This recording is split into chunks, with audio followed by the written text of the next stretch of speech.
Hello everyone, welcome back to the channel. Today we are diving into the topic that's super important but often overlooked: how demographic changes impact geopolitical power dynamics. You might be wondering, what does population have to do with politics? Well, stick around because we are about to unpack this in a fun and probably engaging way if you like my videos. So, first off, let's set the stage. Demographics refers to the statistical characteristics of population. Think age, race, gender, and migration patterns. And guess what? These factors are constantly shifting. For instance, the global population is projected to hit 9.7 billion by 2050, with countries like India and Nigeria seeing massive growth, while places like Japan and Germany face declining numbers. Now, why should you care? Well, these shifts can lead to significant changes in economic power, military strength, and even cultural influence. For example, countries with younger population tend to have more dynamic economies because they have a larger workforce. Meanwhile, aging population can lead to labor shortages and increased healthcare costs. Let's talk about youthful population first. Countries like India, which has a median age of just 26 or probably 27, are positioned for growth. With a huge number of young people entering the workforce, India is set to become a major player on a global stage, especially as it tries to counterbalance China's influence. In fact, according to a recent report from Lowy Institute, India's demographic advantage could help it become a key economic and political counterweight in Asia. This means more jobs, innovation, and potentially stronger military capabilities as they invest in their youth. On the flip side, let's look at the countries with aging population like Japan and Russia. Japan is facing a serious demographic crisis with a median age of around 48, leading to labor shortages and increased healthcare costs. This not only affects their economy but also their military readiness. Russia is in the similar boat. Its population is aging rapidly, which poses challenges for maintaining its geopolitical influence. As fewer young people are available for military service or skilled labor, Russia may find it harder to project power internationally.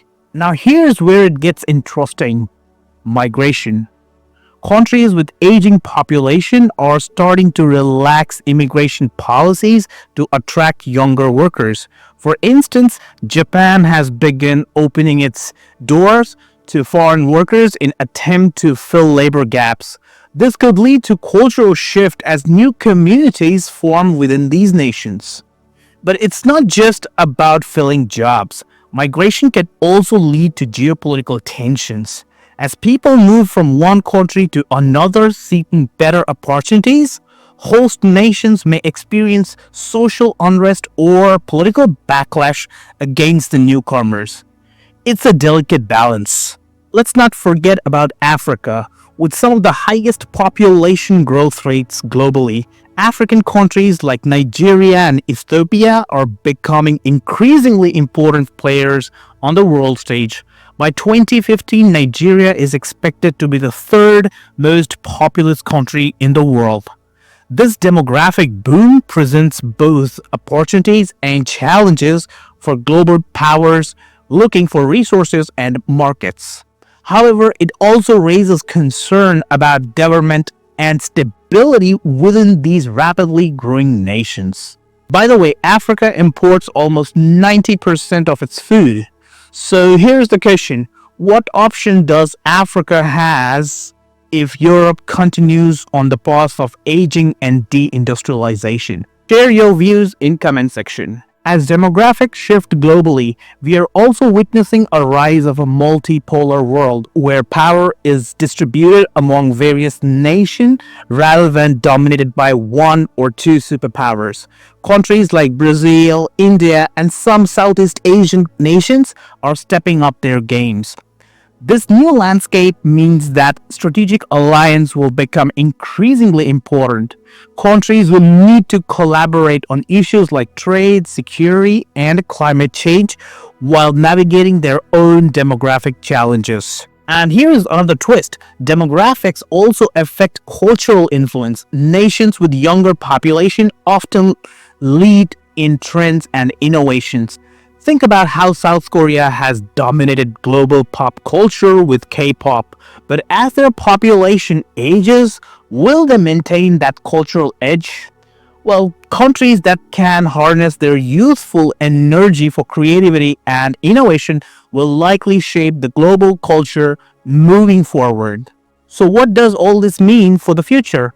Well, as we move through 2024 and beyond, we'll need to keep an eye on how these demographic shifts play out on the global stage. By the way, we are probably in our final decade of globalization as consumerism declines due to aging society and no growth in global middle class. Only around 18% of the world's population comes under middle class. I'll discuss this topic in my upcoming videos. So now that wraps up our discussion on how demographic change impact geopolitical power dynamics. It's clear that understanding demographics is crucial for grasping today's complex geopolitical landscape. If you enjoyed this video or learned something new, don't forget to give us a thumbs up and subscribe for more content. What do you think will be the biggest demographic shift affecting geopolitics in the next decade? Let me know in the comments below. Thanks for watching and see you next time.